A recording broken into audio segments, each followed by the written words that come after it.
नमस्कार प्यारे विद्यार्थियों, स्वागत है आप सभी का राधेश्याम क्लासेज यूट्यूब चैनल में एक बार फिर से। दोस्तों, आज की इस वीडियो में हम पढ़ने वाले हैं 12th क्लास का रे ऑप्टिक्स का एक टॉपिक, एक डेरिवेशन जो कि बोर्ड एग्जाम की दृष्टि से बहुत ही इंपॉर्टेंट है। तो चलिए वीडियो को स्टार्ट करते हैं। आज का हमारा टॉपिक रहेगा गोलीय पृष्ठों से अपवर्तन। गोलीय पृष्ठों से अपवर्तन सिंपल सी एक डेरिवेशन है जिसमें हम एक फॉर्मूले को डिराइव करेंगे। तो सर्वप्रथम हम क्या करेंगे, एक डायग्राम बनाएंगे। इस डायग्राम को अच्छे से समझना बहुत ही जरूरी है क्योंकि इसी डायग्राम से आपकी पूरी डेरिवेशन जो है आगे होने वाली है। तो सर्वप्रथम एक गोलीय स्फेरिकल हम क्या करेंगे, एक पृष्ठ लेंगे। ये हमारा एक गोलीय पृष्ठ है और आप सभी जानते हैं कि गोलीय पृष्ठ जो होता है वो एक गोले का एक कटा हुआ भाग होता है। जो अपना एक गोला होता है, जो स्पेयर होता है ये वाला, उसको अगर हम यहाँ से ऐसे काट दें तो ये जो भाग होता है ये हमारा एक स्फेरिकल भाग होता है, गोलीय पृष्ठ होता है। तो ये जो गोले का जो केंद्र, स्पेयर का जो सेंटर होता है, वो इस वक्र पृष्ठ, जो ये अपना स्फेरिकल जो पृष्ठ है उसका वक्रता केंद्र होता है। तो ये जो अपना पॉइंट है वो इसका केंद्र हो जाएगा, वक्रता केंद्र। ठीक है, तो ये जो पोल है, ध्रुव जिसको बोलते हैं हिंदी में, पोल से इस वक्रता केंद्र तक की जो डिस्टेंस है उसको मैं r से डिनोट कर दूंगा। और अब क्या होगा कि यहाँ पर हम एक पॉइंट है जूम करेंगे O। ठीक है, तो यहाँ से कोई भी ऑब्जेक्ट रखा है हमने और यहाँ से अपनी जो रे है वो इस गोलीय पृष्ठ पे टकरा रही है, जो कि यहाँ पर टकरा रही है। ठीक है, तो यहाँ पर अपना माध्यम एक है जिसको हम विरल माध्यम बोलेंगे, और जो अपना गोलीय जो पृष्ठ है वो एक अपना दूसरा माध्यम होगा जिसको हम सघन माध्यम बोलेंगे। ठीक है, और ये वापिस जो आपका है वो विरल माध्यम होगा। तो इस माध्यम को मैं N1 और N2 की फॉर्म में लिख लेता हूँ। ठीक है, तो ये अपना माध्यम हो जाएगा N1, ये N2 एंड ये वापिस N1 है। ठीक है, तो इसको रहने देते हैं, ये N1 और ये N2 अपने पास माध्यम है, मीडियम है।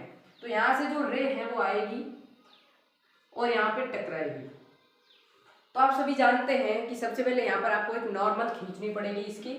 तो जो स्पेरिकल जो अपना गोला है इसमें आप नॉर्मल खींचते हैं तो वो किस प्रकार होता है, वो हमेशा सेंटर से पास करता है। ठीक है, सेंटर से पास करता है। कोई भी जब नॉर्मल हम इस गोले में, स्पेयर में खींचते हैं तो वो सेंटर से पास करता है। तो इसका सेंटर यह है और यहाँ पर किरण टकरा रही है, तो यहाँ से एक अपन नॉर्मल बनाएंगे जो कि आपका सेंटर से पास करता हुआ जाएगा। तो एक नॉर्मल है, अभिलंब बोल दो भले इसको कुछ भी, तो ये अपना एक नॉर्मल हो जाएगा। अब आप सब जानते हैं कि जब ये किरण जो है, ये रे जो है वो यहाँ पे जब टकराएगी तो यहाँ पर विरल माध्यम से सघन माध्यम में जाएगी। तो विरल माध्यम से सघन माध्यम में जब आपकी रे जाती है तो वो अभिलंब की ओर झुक जाती है। ठीक है, विरल माध्यम से सघन माध्यम में जाती है तो वो अभिलंब यानी कि जो भी अपना नॉर्मल है उसकी ओर झुक जाती है। जैसे कि आपके ये नॉर्मल है और ये आपकी रे जा रही है, वो अगर विरल माध्यम से सघन माध्यम में जा रही है तो ये आपकी नॉर्मल की ओर थोड़ी टिल्ड हो जाएगी, झुक जाएगी। तो यहाँ पर जो रे है वो आपकी जानी तो ऐसी ऐसी सीधी जानी चाहिए, बट मीडियम चेंज होने के कारण यहाँ पर अपवर्तन की घटना जो है वो घटित होती है और उसके कारण से आपकी जो रे है वो कुछ इस प्रकार झुक जाती है नॉर्मल की ओर। ठीक है, तो यहाँ पर ये आपकी रे है तो इस प्रकार जाएगी। अब हम क्या करते हैं, ये जो अपना पॉइंट है वो उसको हम M डिनोट कर लेते हैं और M से यहाँ पर जो आपकी ये बेस है यहाँ पर एक अभिलंब, ठीक है, परपेंडिकुलर लाइन ड्रॉ करते हैं जिसको हम यहाँ पे O डैश बोल सकते हैं। तो उसके बाद हमें पता है कि अपने रे ऑप्टिक्स में शुरुआत में पढ़ा था कि कोई भी ऑब्जेक्ट जो है उसका प्रतिबिंब जो बनता है वो कैसे बनता है। तो उसके लिए हमें दो रे की जरूरत होती है। तो एक रे हमने यहाँ पे बना ली है जो यहाँ आके मिल रही है, और दूसरी रे हम इसको मान सकते हैं कि ये जो रे है पोल से गुजरती जो रे है उसको, उसमें कोई अपवर्तन की घटना नहीं होती, वो जिस प्रकार आती है सीधी सीधी निकल जाती है। तो यहाँ पर ये जो किरण है वो यहाँ से आई और यहाँ इस बिंदु से निकल के सीधी यहाँ पे आके मिली। ठीक है, तो यहाँ पर है जो अपना प्रतिबिंब बनेगा। यहाँ पर क्या बनेगा, प्रतिबिंब बनेगा। जो ऑब्जेक्ट था उसकी जो प्रतिबिंब है वो इस बिंदु पर बनेगा। यहाँ पर दोनों जो रे है वो कट रही है यहाँ पे। ठीक है, उनको प्रतिच्छेद जो हो रही है वो यहाँ पे हो रही है, तो यहाँ पर क्या होगा, प्रतिबिंब बनेगा। ठीक है, तो उसके बाद हम चिन्ह परिपाटी जो है उसके हिसाब से यहाँ पर नामांकन करेंगे। तो नामांकन कैसे करते हैं, सर्वप्रथम देखो नामांकन के लिए जो किरण जिस साइड जा रही होती है, जहाँ से किरण निकलती है और जिस साइड जा रही होती है वो हमेशा पॉजिटिव होता है। तो यहाँ पर ये जो किरण है वो इस साइड जा रही है, यानी कि इस साइड जा रही है, इस तरफ जा रही है। तो ये जो यहाँ पर जो हम भी जो भी डिस्टेंस लेंगे वो पॉजिटिव होगी और ये वाली हो जाएगी नेगेटिव, ठीक है। और सारे के सारे जो डिस्टेंस है अपनी, जो भी समस्त डिस्टेंस हम जो कैलकुलेट करेंगे वो पोल से करेंगे, यानी कि इस बिंदु से करेंगे पोल से, ठीक है। तो इस पोल को मैं दे देता हूँ ओ तो हो गया ओ डबल डैश, ठीक है। ओ डबल डैश नहीं देते हैं, पी दे देते हैं, ठीक है। ये हो जाएगा पी, और ये पॉइंट जो है आपका, इसको आप क्यू दे दो और इसको एस दे दो, ठीक है। तो नामांकन आप अपने हिसाब से किसी भी प्रकार कर सकते हैं। तो सर्वप्रथम देखो अपना ऑब्जेक्ट यहाँ था, ठीक है। तो ऑब्जेक्ट से पोल तक की जो दूरी है वो u होती है और नेगेटिव में, ठीक है। तो ये हो जाएगी -u, और अपना जो प्रतिबिंब है वो यहाँ पे बन रहा है, तो ये जो पूरी डिस्टेंस है वो v हो जाएगी पोल से, ठीक है। और ये वक्रता जो त्रिज्या है वो उसकी r है, तो ये डिस्टेंस r हो जाएगी, ठीक है। उसके बाद जो अपना नेक्स्ट स्टेप होगा, इसके बाद चित्र बनाने के बाद, वो बहुत ही आसान होता है। उसके बाद हम आगे देखते हैं, तो इसको आप चित्र को नोट कर लीजिए। तो अब यहाँ पर हम एंगल जो है, बहुत सारे एंगल भी बन रहे हैं, तो उन एंगल को भी डिनोट कर लेते हैं। तो जहाँ से अपनी रेज निकली है ऑब्जेक्ट से, वो इसके साथ जो अपनी ये हॉरिजॉन्टल एक्सिस है उसके साथ अल्फा कोण बना रहा है, ठीक है। अल्फा एंगल है, और जो अपना नॉर्मल था उसका एंगल बीटा हो जाएगा, एंड जो अपना प्रतिबिंब बनाता है यहाँ पर ऑब्जेक्ट का, उसका एंगल हम गामा मानेंगे, ठीक है। तो ये सब एंगल हो गए। उसके बाद हम क्या करेंगे, स्नेल का नियम आपने पढ़ा होगा, स्नेल लॉ। उस स्नेल लॉ के अनुसार क्या होता है, जो आपका म्यू होता है वो sine i upon sine r के बराबर होता है, ठीक है। तो ये म्यू होता है अपवर्तनांक, रेफ्रैक्शन कांस्टेंट होता है, ठीक है। तो ये स्नेल लॉ है, इसको भी हम यूज करेंगे इसके अंदर। तो पहले देखते हैं, त्रिभुज लेते हैं हम एक ये वाला, जो ये जो अपने परपेंडिकुलर डाला है, ठीक है। ये परपेंडिकुलर जो है इसको और इसको लेंगे हम, ठीक है। तो ये जो आपका त्रिभुज है वो कौन सा है, M O dash and Q, triangle M O dash and Q से, ठीक है। From angle M, triangle M O dash and Q, जो बीटा है तो उसको हम क्या लिख सकते हैं, जो टेन बीटा क्या हो जाएगा, टेन इजिकल्स टू होता है लंब अपॉन आधा, ठीक है। लंब अपॉन आधा, तो इसका लंब जो ये है वो h हाइट मान लेता हूं मैं इसका, तो ये हो जाएगा h अपॉन आधार कितना है, देखो आधार ये है r, ठीक है। अब देखो यहाँ पर ये जो डिस्टेंस है ये नेग्लेक्ट किया हमने, क्यों किया वो भी मैं अभी बताता हूँ। कि ये जो पूरी घटना है वो एकदम बिल्कुल जो इसके जो एंगल है सारे वो एकदम स्मॉल एंगल है, सारे के सारे स्मॉल एंगल है। लेकिन यहाँ पर जो हमने चित्र बनाया है वो एकदम जूम पिक्चर बनाया है इसका, तो ये सारे जो एंगल है वो एकदम स्मॉल है, वेरी वेरी स्मॉल है। तो यहाँ पर alpha, beta and gamma very very small है, ठीक है, वेरी वेरी स्मॉल। बट यहाँ पर हमने जूम करके थोड़ा आपको बताया है, तो ये सारे बड़े दिख रहे हैं, बट रियलिटी में ये ऐसे होते हैं, ठीक है। ये जो एंगल है वो एकदम छोटे से होते हैं, बिल्कुल पास से गुजरते हैं। तो यहाँ पर ये सब जो सारे एंगल हैं अल्फा, बीटा, गामा एकदम बिल्कुल छोटे हैं। तो tan बीटा इजिकल टू हो जाएगा h अपॉन आर। तो ये जो डिस्टेंस है ये एकदम क्लोज हो जाएगी इसके, ये जो पूरी डिस्टेंस है वो एकदम क्लोज हो जाएगी जब ये सारे एंगल छोटे होंगे। तो इसको हम यहीं से कैलकुलेट करेंगे टोटल, तो ये हो जाएगा h अपॉन आर। उसके बाद tan अल्फा इजिकल्स टू, ये अल्फा है और ये वाला त्रिभुज लेंगे हम, ट्रायंगल, कौन सा ट्रायंगल लेंगे, M O and O dash, M O and O dash.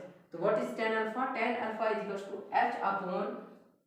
h upon minus U, ठीक है। ये देखो ये जो डिस्टेंस है वो माइनस यू यहाँ तक की है, बट एंगल सारे बहुत ही स्मॉल है, तो ये डिस्टेंस नेग्लेक्ट हो जाएगी और ये जो डिस्टेंस है एकदम पास हो जाएगी, ये जो डिस्टेंस है ना एकदम क्लोज हो जाएगी। तो ये जो डिस्टेंस है वो ओ से ही मानी जाएगी, बिकॉज एंगल एकदम स्मॉल है सारे, एक वेरी वेरी स्मॉल है, तो ये हो जाएगी, ठीक है। तो इसको आप इक्वेशन 2 बोलो, इक्वेशन 3 बोलो। नेक्स्ट वापिस ट्राइंगल, कौन सा, गामा, एंगल कौन सा रहेगा, गामा। तो गामा ये वाला ट्राइंगल है, तो ये ट्राइंगल कौन सा हो जाएगा, M O dash and S.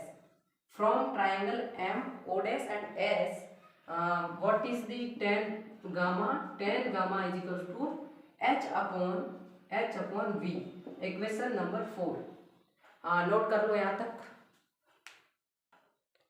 हाँ, इसके बाद आगे देखते हैं।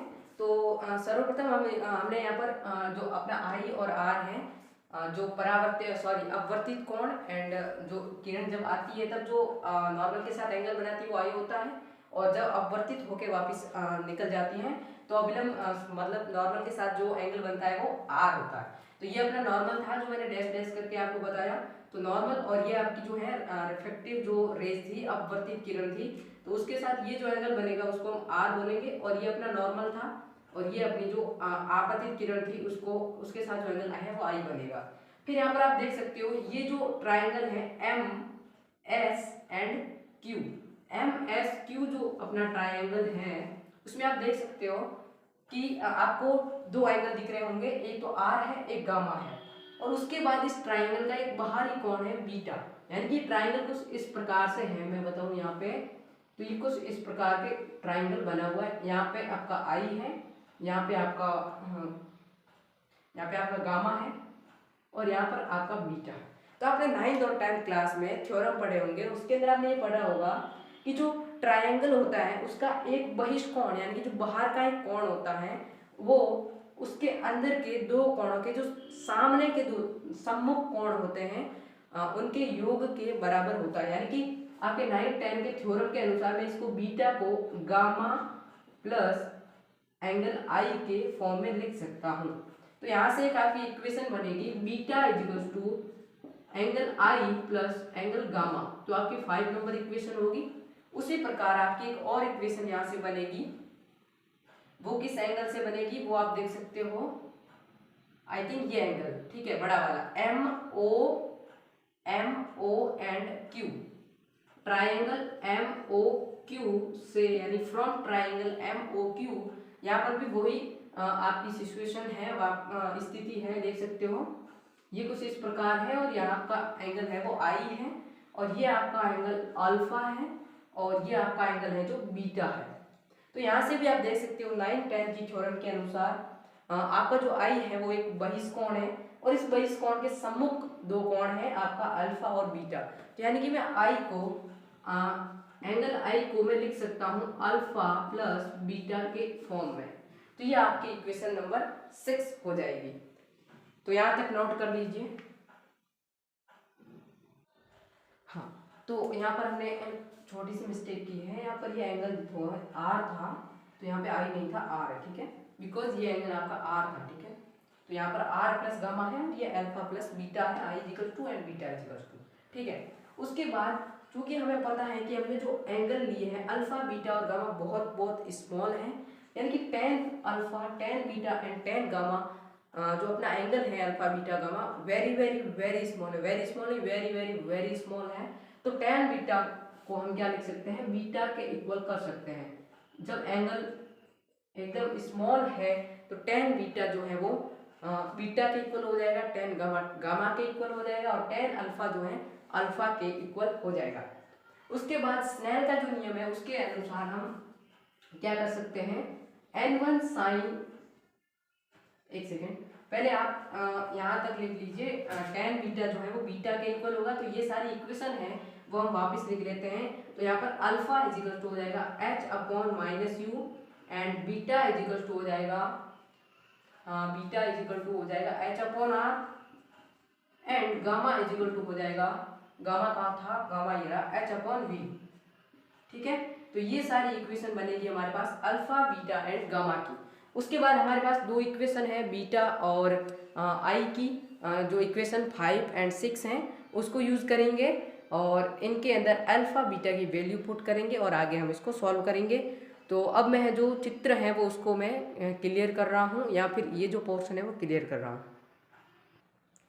यस, तो आगे का जो प्रोसेस है वो क्या होगा कि अब हम जो है स्नेल का नियम जो है वो यूज करेंगे। तो स्नेल का जो नियम होता है उसमें हम क्या यूज करते हैं, U12, यानी कि जो दूसरा माध्यम है उसका पहले माध्यम के सापेक्ष जो अपवर्तनांक होता है उसको हम U12 से डिनोट करते हैं। तो यहाँ पर हमने अपने जो माध्यम है, जो मीडियम है, वो N1 और N2 लिए हैं।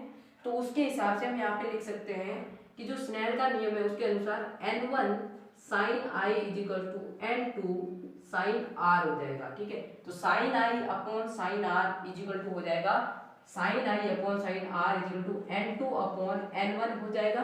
n2 अपॉन n1 को हम क्या लिख सकते हैं, u12 के फॉर्म में लिख सकते हैं।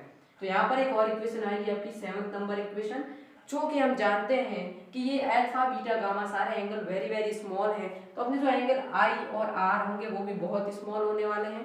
तो वेरी वेरी स्मॉल एंगल के लिए साइन के, अगर साइन आई है और आई वेरी वेरी स्मॉल है तो साइन आई जो है वो आई के इक्वल हो जाएगा और साइन आर जो है वो आर के इक्वल हो जाएगा। तो यहाँ से n1 i is equal to n2 r, यहाँ पर 8 नंबर इक्वेशन आपको मिलेगी, जो कि बहुत ही इंपॉर्टेंट है, आपकी यूज होगी अभी। तो n1 i is equal to n2 r हो गया, ठीक है। उसके बाद आई और आर की जो वैल्यू है आपको इक्वेशन 5 और 6 से मिलेगी और उसको हम इसके अंदर पुट करेंगे। तो ये मैं जो है आपका यहाँ का जो एरिया है वो मैं अभी क्लियर कर रहा हूँ और आगे प्रोसीड करते हैं। तो अब देखते हैं आगे n1 i is equal to n2 r, तो यहाँ पर मैं लिख रहा हूँ n1 i is equal to n2 r. अब देखो आई की वैल्यू जो है आपको यहाँ से मिलेगी अल्फा प्लस बीटा, तो यहाँ से मैं n1 कोष्टक alpha plus beta is equal to n2 R की वैल्यू आप यहाँ से फाइंड कर सकते हो बीटा माइनस गामा, की हो जाएगी बीटा माइनस गामा, ठीक है। अब अल्फा और बीटा और गामा इन सब की वैल्यू आपको यहाँ से मिलेगी। तो what is the value of alpha, alpha is h upon minus u, h upon minus u, what is h, this is h, okay, height, and beta is equal to h upon r, तो put the value is equal to n2, what is beta, beta is equal to h upon r, and gamma, what is the gamma, gamma is equal to h upon v, okay. एकदम straight forward derivation है, कोई hard नहीं है। तो यहाँ से आप क्या कर सकते हो, n1 को मल्टीप्लाई कर लो, n1 सबसे पहले तो h जो है वो सारों में कॉमन है, h, तो यहाँ से जो है h मर जाएगा, सब जगह से कट जाएगा, मर जाएगा, ठीक है। तो यहाँ से आप क्या लिख सकते हो, n1 upon minus 1 upon u plus 1 upon r is equal to n2 1 upon r minus 1 upon v, okay.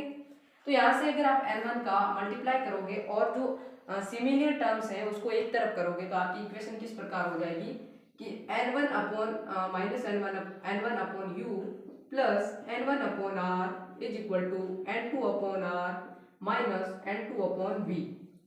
r है दोनों के, अपॉन में r है, एक तरफ करेंगे तो माइनस n1 अपॉन u, इस v को इधर ले आओ तो n2 upon v is equal to n2 upon r, इसको उधर ले जाओ n1 अपॉन r हो जाएगा।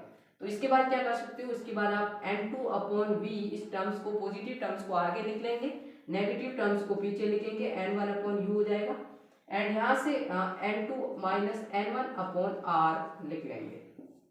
तो ये है आपका डेरिवेशन, जो कि गोलीय पृष्ठ से जो अपवर्तन की घटना होती है, रिफ्रैक्शन जो है वो घटना थी पूरी, उसका आपका ये सूत्र आया है n2 upon v minus n1 upon u is equal to n2 minus n1 upon r। बहुत ही स्ट्रेट फॉरवर्ड डेरिवेशन थी, कोई हार्ड नहीं था। तो एक बार क्विक रिवीजन कर लेते हैं इसका कि आपको ये एग्जाम में किस प्रकार करके आना है। सर्वप्रथम आप डायग्राम बनाओगे, सर्वप्रथम हॉरिजॉन्टल एक्सिस बनाओगे, उसके बाद आपका स्फेरिकल जो है वो सिस्टम, जो आपका पृष्ठ है वो बनेगा। उसके बाद आप यहाँ से रे को लेके जाओगे और यहाँ पर इस पृष्ठ, जो गोलीय पृष्ठ है आपका, स्फेरिकल जो सरफेस है उस पे यहाँ पे वो है आएगी। उसके बाद चूंकि ये हमारा विरल माध्यम है और जो आपका पृष्ठ है वो सघन माध्यम है, ये कभी गलती मत करना कि ये आपका विरल है और ये आपका सघन है, नो, दिस इज योर सघन, ठीक है, दिस इज योर सघन मीडियम, जो कि आपका माध्यम है वो ये है आपका सघन माध्यम, ये नहीं है, ये सघन माध्यम जो आपका पृष्ठ है वही आपका सघन माध्यम है और बाकी वाले जो है वो विरल माध्यम है, ठीक है, हिंदी मीडियम के लिए। तो देखो यहाँ पे आपकी जो किरण है वो टकराएगी, उसके बाद क्या होगा, अपवर्तन की घटना होगी। अपवर्तन की घटना के अनुसार जो ये किरण है वो अपवर्तन की घटना होने के बाद क्या होगी, जो नॉर्मल होगा, सर्वप्रथम देखो यहाँ पर जो है इसकी वक्रता त्रिज्या होगी, बिकॉज ये जो स्फेरिकल जो अपने पृष्ठ लिया है वो जिस गोले का भाग है तो उसका जो केंद्र है वो यहाँ पे है, इसका सेंटर। तो यहाँ से आप एक नॉर्मल खींचोगे तो तो विरल माध्यम से सकन माध्यम की ओर जब आपकी रेज जाएगी तो वो अभिलंब की ओर झुक जाएगी। तो ये जानी ऐसे सीधी चाहिए थी ऐसे, बट इसके कारण ये क्या हो जाएगी, ऐसे झुक जाएगी। तो ये यहाँ पे आके मिलेगी और दूसरी जो आपकी रेज है वो यहाँ से गुजरेगी पोल से ध्रुव बिंदु से जो गुजरेगी वो सीधी की सीधी गुजर जाएगी और यहाँ पे आके दोनों कटेगी। ठीक है, तो यहाँ पर आपका उनका प्रतिच्छेदी बिंदु होगा। तो यहाँ पे आपका ऑब्जेक्ट का जो है प्रतिबिंब बनेगा। तो उसके बाद ये एंगल आपका अल्फा दे दो, जहां से ऑब्जेक्ट से जो रेज निकली है वो हॉरिजॉन्टल एक्सिस के साथ जो एंगल बना रहा है अल्फा हो जाएगा और आपका जो नॉर्मल जो एंगल बना रहा है हॉरिजॉन्टल के साथ वो बीटा हो जाएगा। ये आपको थोड़े याद रखने होंगे। और जो आपका ऑब्जेक्ट से जो प्रतिबिंब बन रहा है हॉरिजॉन्टल के साथ वो आपका एंगल गामा हो जाएगा।